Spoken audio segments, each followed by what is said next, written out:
오늘 이 시간도 저 여러분 가운데 충만한 은혜가 충만히 넘쳐나기를 간절히 축복합니다. 오늘부터 대림절이 시작이 됩니다. 대림절 혹은 대강절 또는 강림절 다 똑같은 말이에요. 그러니까 제가 앞으로 대림절 기간 동안 대강절이라 할지도 모르고 강림절이라 할지도 모르는데요, 다 똑같은 말이라고 생각하시면 돼요. 이 대림절은 헬라어로 파루시아라는 단어가 쓰여집니다. 헬라어 파루시아는요, 로마의 황제가 어떤 마을을 방문해요. 그때 이 황제의 신하가 먼저 와서 외치는 거예요. 오늘 이 마을에 황제 폐하가 오십니다. 여러분, 그 황제를 기다리십시오. 그 황제를 맞이하여 드리십시오. 이때 사용되었던 단어가 파루시아입니다. 대림은 한자이에요. 기다릴 때 이말림. 그래서 예수 그리스도의 임하심을 기다리는 절기가 대림절이에요. 그런데 예수 그리스도의 임하심, 그럴 때 크게 세 가지 의미가 있어요. 첫째는 2000년 전에 인간의 몸을 입고 이 땅에 오신 초림의 예수지요. 구약의 선지자들이 약속했어요. 그리고 그 하나님의 약속은 이루어졌지요. 하늘의 보좌를 버리시고 예수께서 오셔서 우리를 대신하여 십자가에서 죽어주시고 3일 만에 부활하셨어요. 그의 죽으심과 그의 부활은 우리의 죽음과 우리의 부활이 되었고, 우리는 그 예수로 말미암아 구원받게 되었지요. 대림절의 첫 번째 의미는 초림의 예수예요. 두 번째로, 대림절의 두 번째 의미는 다시 오시겠다 약속하신 재림의 예수예요. 구약의 선지자들이 예언했던 그 예수님이 정말로 오셨음을 믿으십니까? 그러면 승천하시면서 다시 오시겠다 약속하신 그 예수님께서 재림의 날 다시 오실 것을 믿으시기를 바랍니다. 그 주님이 오시는 날 우리들에게는 구원의 날이 될 거예요. 그러나 예수를 알지 못하는 자들은 심판의 날이 되겠지요. 반드시 주님은 다시 오십니다. 대림절의 세 번째 의미는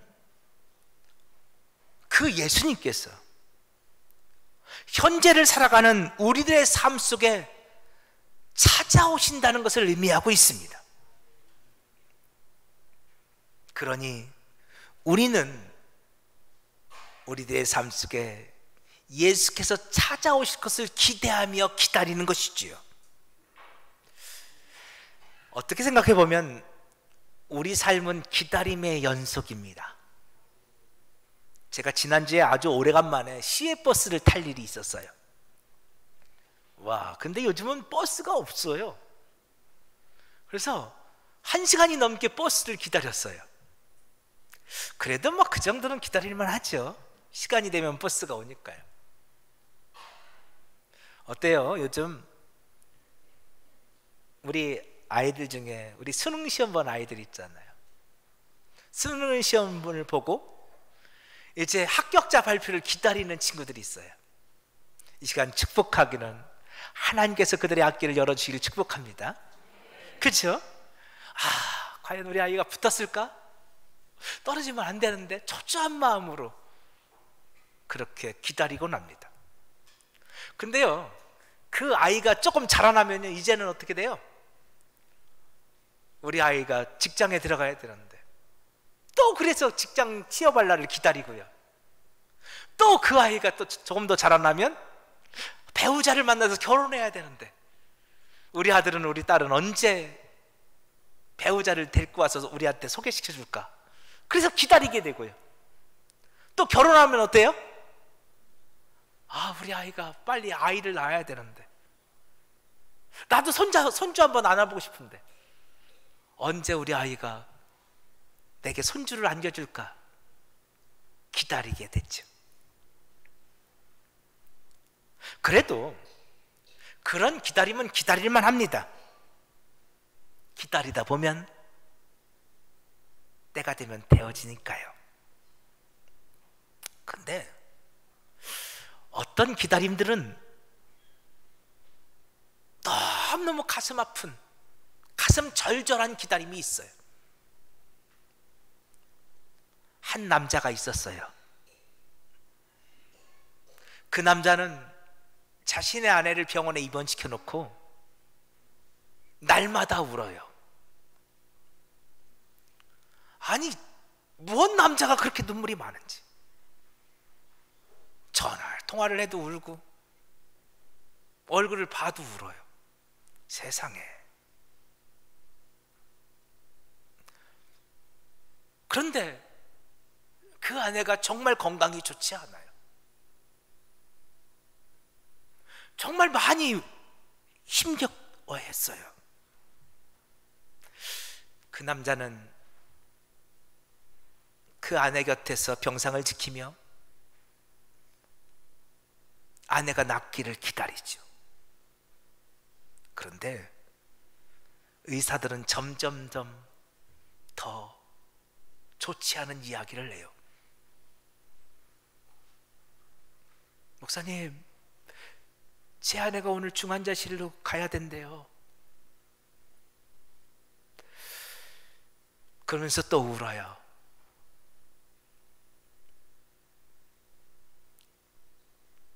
아마 아내를 중환자실에 들여보내놓고 그 남자는 하나님 앞에 수없이 눈물로 기도했을 거예요. 주여, 내 아내에게 찾아와 주세요. 내 아내를 만나주세요. 사람의 방법으로는 도무지 방법이 없어서, 도무지 불가능해서 주님이 오셔야만 살겠기에 그렇게 기도했을 거예요. 어젯밤 이 설교 원고를 작성하고 있는데 그분으로부터 전화가 왔어요. 목사님, 제 아내가 천국에 갔어요.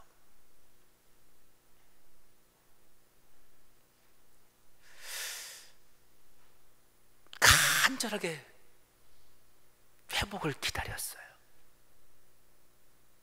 아주 간절하게 주님의 오시기를 기다렸어요.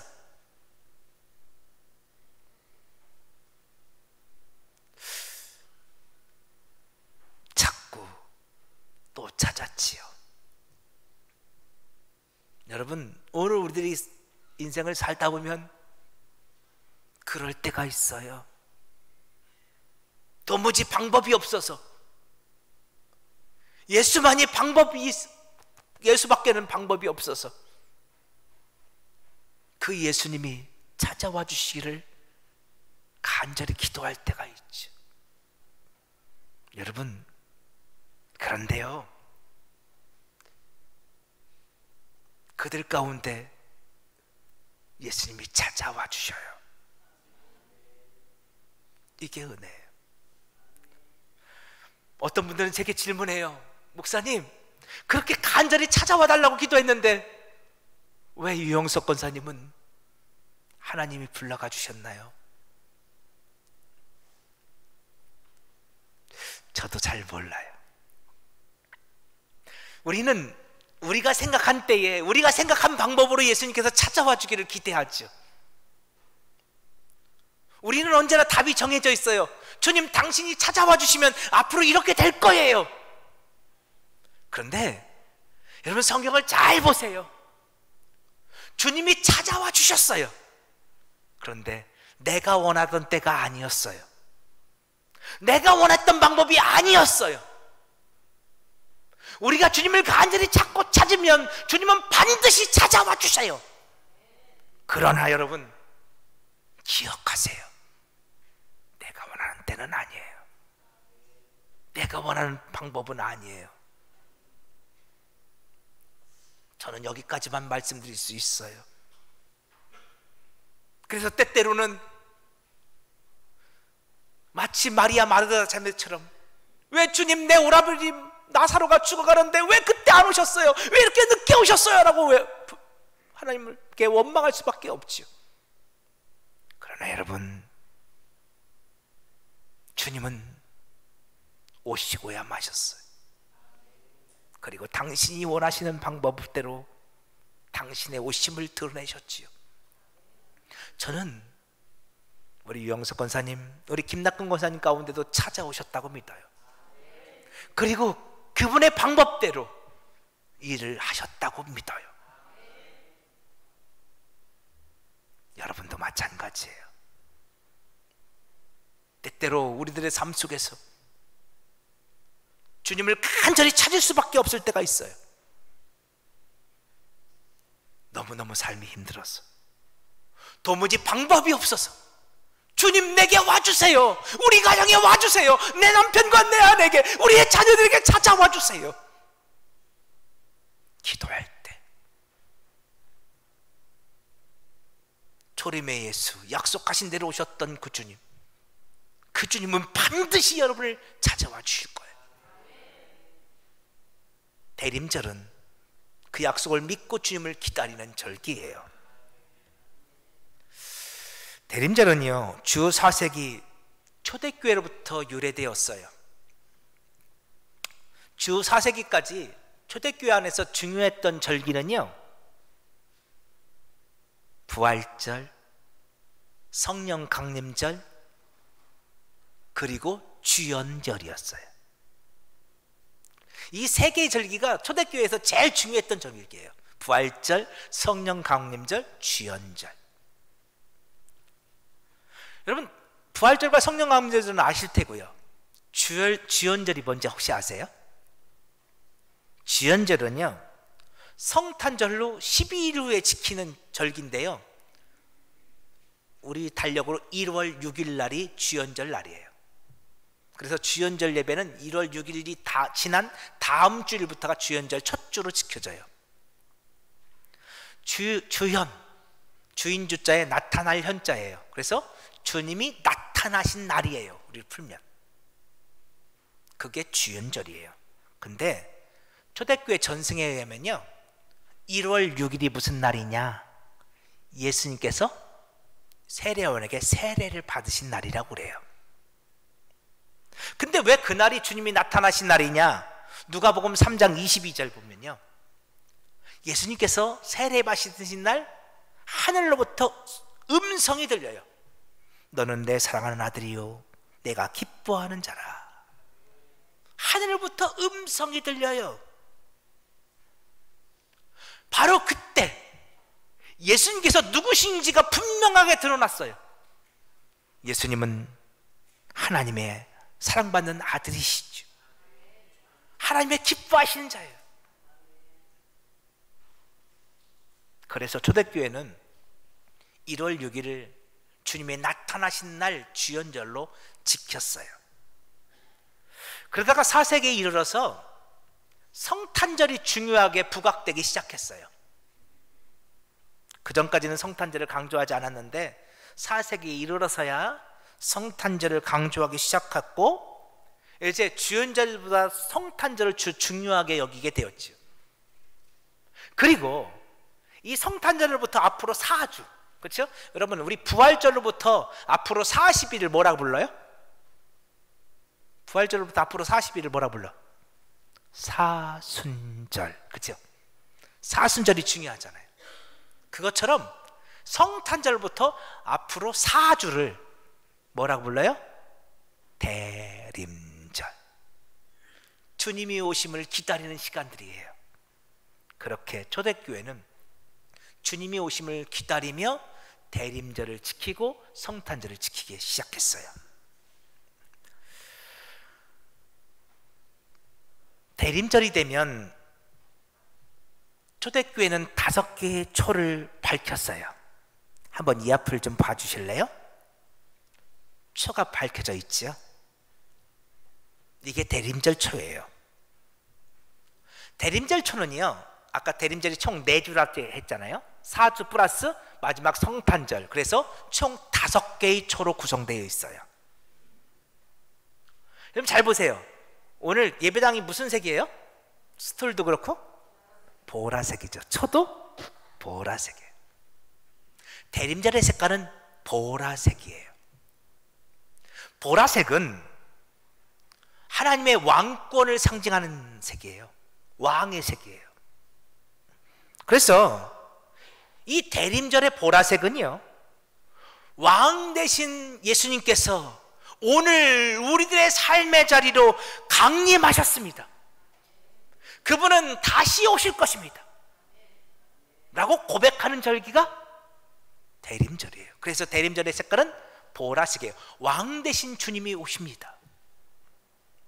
그러나 이 대림절의 초에는요, 또 다른 의미가 숨겨져 있어요. 대림절의 초는 총 5개예요. 근데 맨 첫 주, 오늘 첫 주 이 초는 아주 찐 보라색이에요.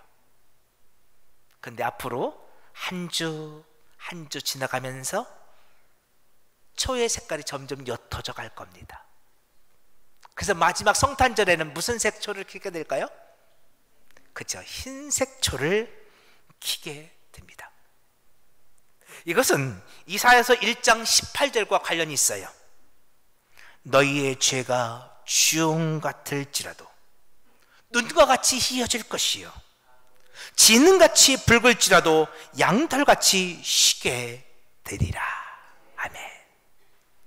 대림절 5개의 초는 주홍같이 붉은 우리의 죄가 예수 그리스도로 말미암아 눈처럼 양털처럼 쉬게 될 것을 상징하고 있어요.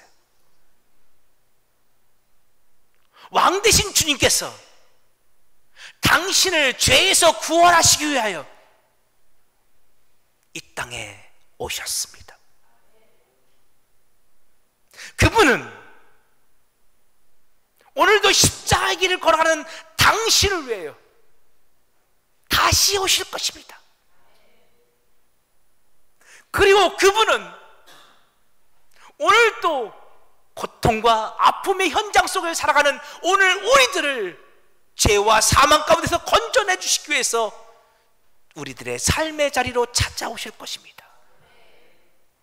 대림절은 대림절의 초를 키면서 이렇게 고백하는 절기예요. 대림절 설명은 이쯤 하고요, 이제 오늘 말씀을 좀 살펴보도록 하겠습니다. 오늘 보면 누가복음 3장은 예수님께서 세례요한에게 세례를 받는 장면인데요, 원래 제 설교가 오늘 분량이 많거든요. 근데 제가 일부 순서를 하다 보니까, 설교를 하다 보니까 반 정도밖에 설교를 못한 것 같아요. 되는 데까지만 할게요. 근데 여러분 오늘 보면 1절과 2절이 중요해요. 자, 그럼 누가복음 3장 1절 보면요, 이때는 디베리오 황제가 통치하던 때예요. 디베리오 황제, 세상은 그를 티베리우스 황제라고 불러요. 혹시 세계사 배운 친구들 티베리우스 기억나요? 그는 로마의 2대 황제였어요. 원래 이 로마 제국은 그 유명한 줄리어스 시저로부터 시작하죠. 그러나 시저의 때는 아직 제국의 모습이 완전히 갖춰지지 않았어요. 그러다가 이 시저의 뒤를 이어서 시저의 양자였던 옥타비아누스가 이제 황제로 등극하면서 이때부터 로마 제국이 제국다운 면모를 유지하게 됩니다. 이 옥타비아누스, 그가 제국을 만들고 스스로 이름을 아우구스투스로 바꾸죠. 여러분, 이 아우구스투스, 그 이름이 뭘까요? 아우구스투스가 신의 아들이란 뜻입니다. 옥타비아누스는 스스로를 신의 아들, 즉 자신을 신이라 부릅니다. 여러분, 신의 아들은 신이잖아요. 그러니까 내가 신이야. 그리고 그때부터 황제 숭배를 시킵니다. 자신의 제국에 있는 모든 백성들이 이제는 로마 황제를 신으로 추앙할 수밖에 없는 현실이 되고 말았습니다. 이 옥타비아누스의 뒤를 이어서 2대 황제가 된 사람이 티베리우스 황제입니다. 티베리우스 황제는요, 옥타비아누스가 하던 것을 그대로 이어받습니다. 그래서 스스로를 신이라 칭하고 스스로를 숭배하도록 강요했죠. 자, 오늘 보면 1절 보세요. 이때는 티베리우스 황제가 통치하던 때입니다. 예수님을 십자가에 못 박아 죽인 본디오 빌라도가 총독으로 유다 땅을 다스릴 때입니다. 이때는 헤롯 대왕의 아들들이 나라를 쪼개서 헤롯 가문이 유대와 이스라엘을 통치하던 때입니다. 이걸 한마디로 말하면요, 이렇게 말할 수 있어요. 그때는 정치적으로 매우 혼란스러운 암흑기였습니다. 정치적으로 너무너무 혼란스러운 암흑기가 오늘 보면 1절의 이야기입니다. 그럼 2절 볼까요? 이때는 안나스와 가야바가 대제사장으로 있을 때였습니다. 여러분 잘 보세요. 대제사장은 종신직입니다.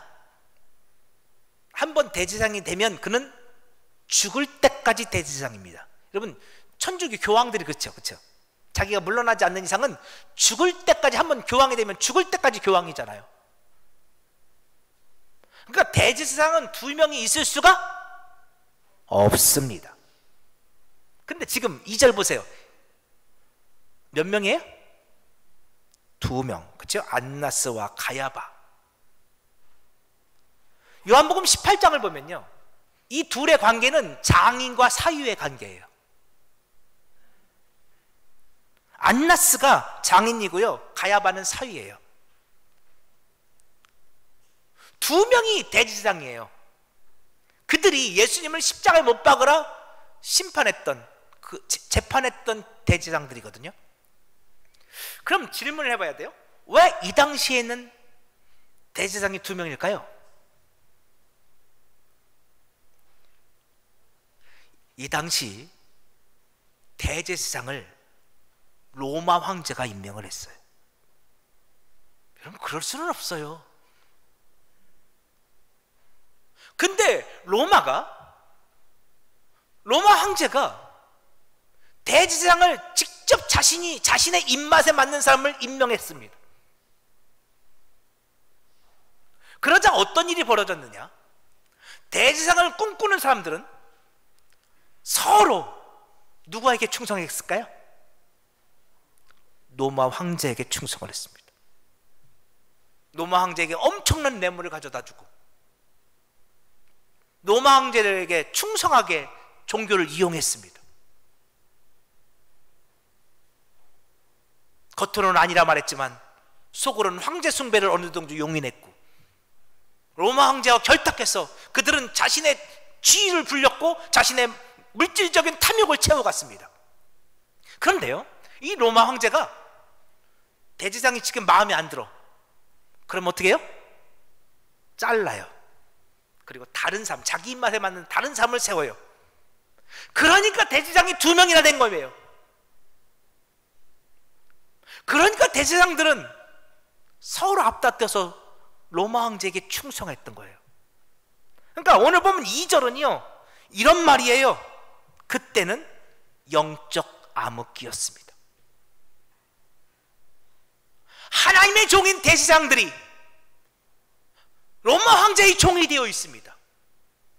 하나님의 말씀에 순종해야 될 대제사장들이 사람에게 충성하고 있습니다.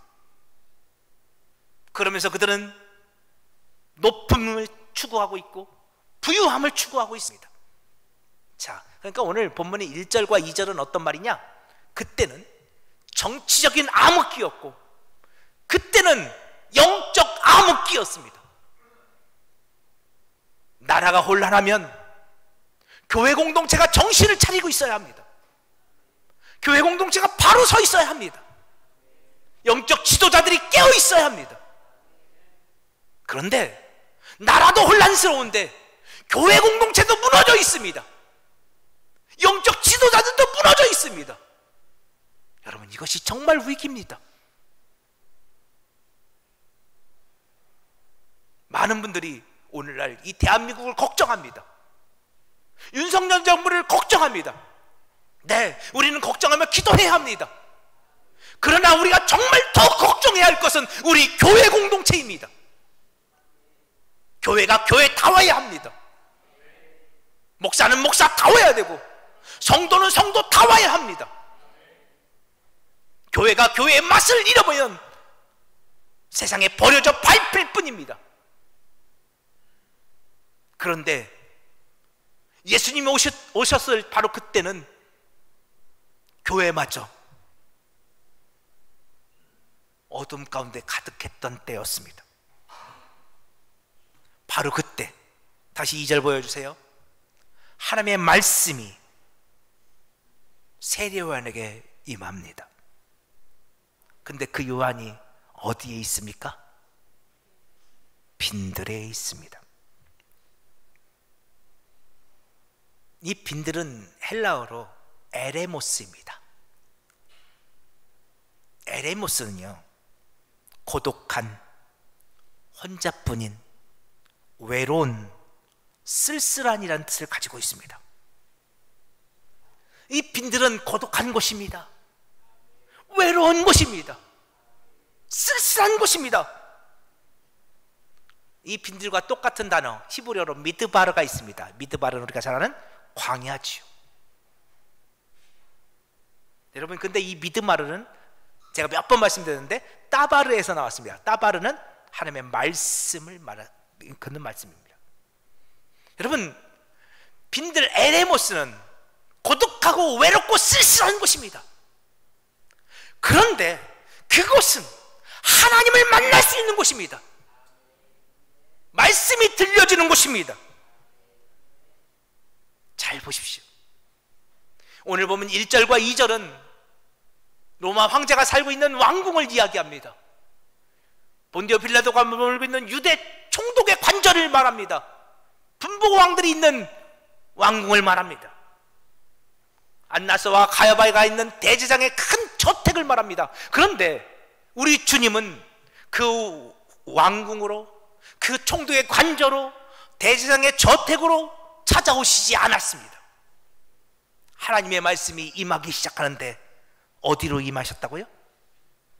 그 외롭고 쓸쓸한 곳, 그 가슴 절절 아픔이 넘쳐나는 그곳, 눈물 나는 그곳, 예수 아니면 안 되는 바로 그곳에 있는 그 빈들, 그곳으로 오셨던 것입니다. 사랑하는 부여자의 가족 여러분, 오늘 여러분의 삶이 에레모스입니까? 광야의 빈들입니까? 외롭고 쓸쓸하십니까? 아프고 힘겹습니까? 주님 오심을 기다리시고 기대하시기 바랍니다. 주님의 이름을 부르시기 바랍니다. 주님이 여러분을 찾아와 주실 것입니다.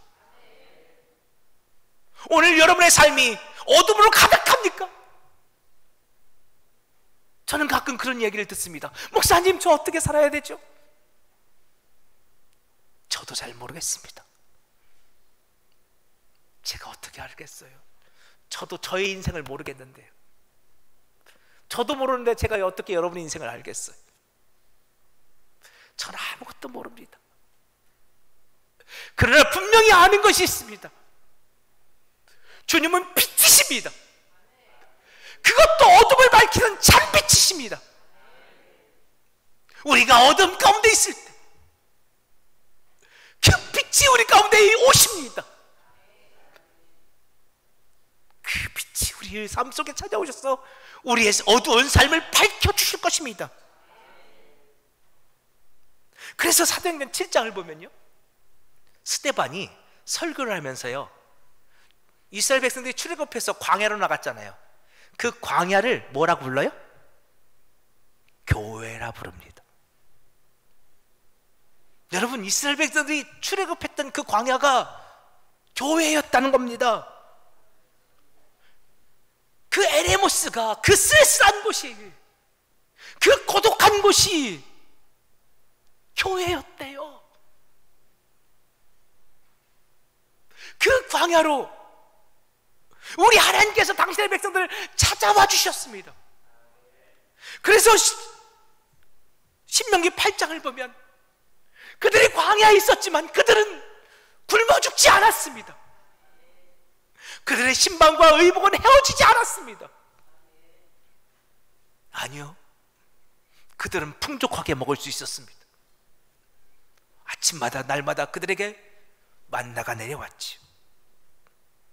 여러분, 이 만나는 육신의 양식이 아닙니다.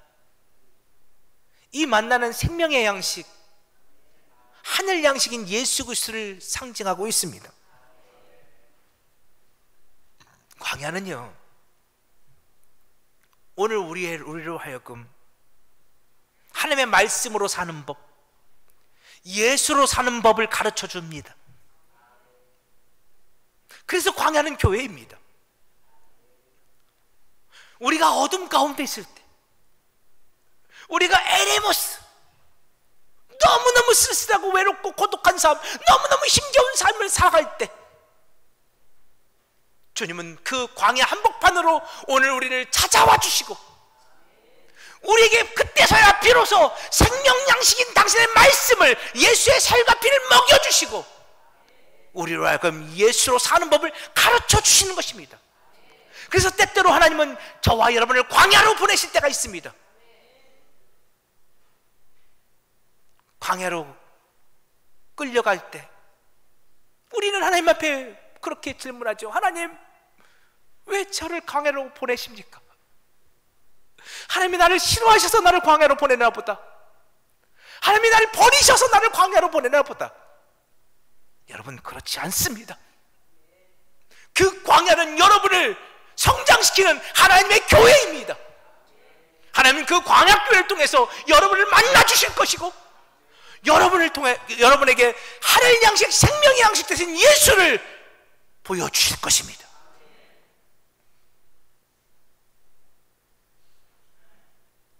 영적 까먹기에 주님은 그 빈들에 찾아와 주십니다.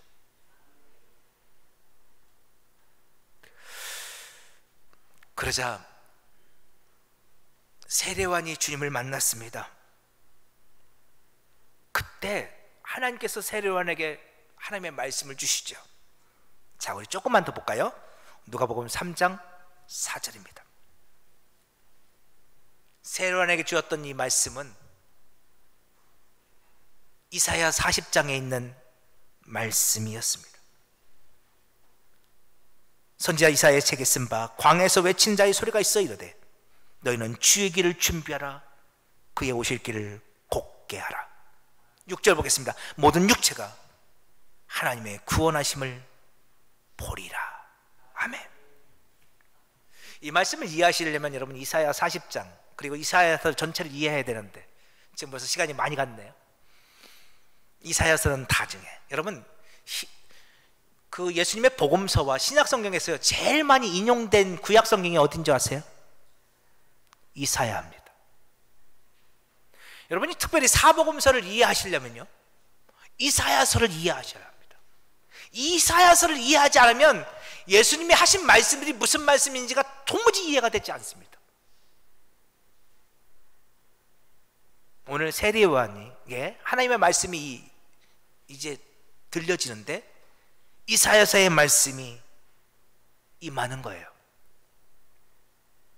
근데요, 요것만 보고 마칠게요. 이사야서 40장 1절 보세요. 이렇게 설명합니다. 너희는 위로하라, 내 백성을 위로하라. 이사야서는 1장부터 39장까지가 하나님의 심판에 대한 메시지거든요. 물론 거기에 소망과 회복의 말씀도 있지만 대부분은 1장부터 39장까지는 심판의 메시지예요. 너희들은 망할 거야, 바벨론 포로로 끌려갈 거야. 하나님은 심판을 말합니다. 예루살렘 성전은 무너질 거야, 너희들은 끝났어. 근데 갑자기 40장에 와서요 갑자기 태도가 돌변합니다. 너희는 위로하라, 내 백성을 위로하라. 근데 어떻게 위로합니까? 이렇게 2절 보니까요 너의 노역의 때는 끝났다. 너의 수고의 때는 끝났다. 너의 외롭고 쓸쓸한 때는 끝났다. 너의 괴롭고 슬프고 아픈 때는 끝났다. 그러면서 말합니다. 너의 죄악이 사함을 받았느니라. 여러분, 뭐가 진짜 위로예요? 저는 목사입니다. 많은 아픔 당하는 성도들을 봅니다. 그리고 정말로 위로하고 싶어질 때가 많습니다. 할 수만 있으면 정말 위로하고 싶습니다. 근데 저는 너무 무력합니다. 저의 말에는 아무 힘도 없고 능력도 없습니다. 위로하고 싶은데 위로할 방법이 없어서 심히 괴로울 때가 있습니다. 근데요, 하나님의 위로는 실제적입니다. 하나님은 말만 하시지 않습니다. 슬프니? 외롭니? 두렵니? 걱정하지 마. 다 끝났어. 죄가 무겁니? 너를 짓누르고 있어? 너희 죄가 다 사해졌느니라. 어떻게 해요? 그의 모든 죄로 말미암아 여호와의 손에서 벌을 배나 받았느니라. 여러분, 누가 벌을 배나 받았습니까? 그죠? 감사해요. 그렇게 말씀해 주셔서. 우리를 대신하여 벌을 배나 받으신 분이 있습니다. 이미 우리의 죄를 덮고도 남는 은혜로 오늘 우리의 모든 죄를 덮어주시는 분이 있습니다. 그게 누구시라고요? 예수 그리스도. 여러분, 그래서 진짜 하나님의 위로는 예수입니다. 김남현 목사는 여러분에게 위로가 못 됩니다. 그러나 여러분이 예수님을 만나신다면, 십자가에 달리신 그 예수님을 만나신다면, 그리고 다시 오마 약속했던 그 재림의 예수님을 만나신다면, 여러분은 능히 그 에레모스의 길을, 십자가의 길을 담대하게 걸어갈 수 있을 것입니다. 그래서 주님은 우리에게 말씀하시는 것입니다. 내가 다시 올 것이다. 나를 기다리거라. 내가 너희 가정에, 내가 너희 삶의 자리에, 너희 남편과 아내 가운데, 너희 자녀들 가운데 임할 것이다. 내가 위로자로 내가 너희 가운데 임할 것이다. 내가 임하는 그날 너의 모든 노역은 끝이 날 것이다. 너의 외로움과 너의 슬픔과 너의 고통은 끝이 날 것이다. 내가 오는 그날 너희를 짓누르고 있던 죄의 무거운 짐들은 다 가볍게 될 것이다. 그러니 나를 기다리거라.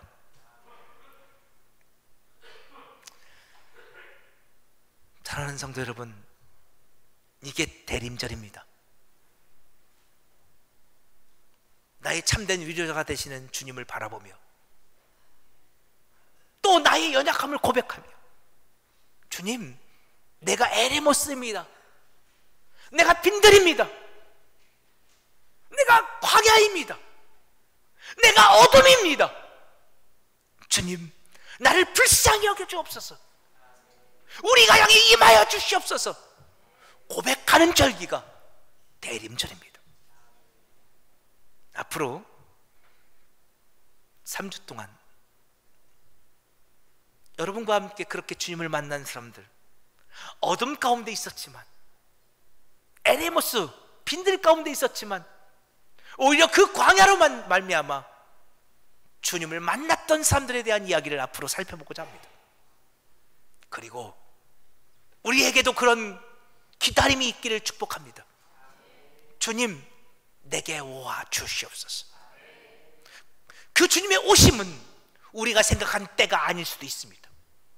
그 주님의 오심은 우리가 생각한 방법이 아닐 수도 있습니다. 그러나 기억하십시오. 우리가 원하는 것보다 주님은 우리가 필요한 것이 무엇인지를 더 잘 알고 계십니다. 나보다 나를 더 많이 아시는 그 주님께서 내가 가장 좋은 것을 주시기 위해서 우리에게 임하실 것입니다. 우리 그 주님을 기다립시다. 그 주님이 오시는 그날 빈들이 변하여 옥토가 될 것입니다. 적과 꾸려는 축복의 땅들로 바뀌어질 것입니다. 이 대림절 그 놀라운 은혜를 경험하는 저와 여러분 되시길 간절히 축원합니다.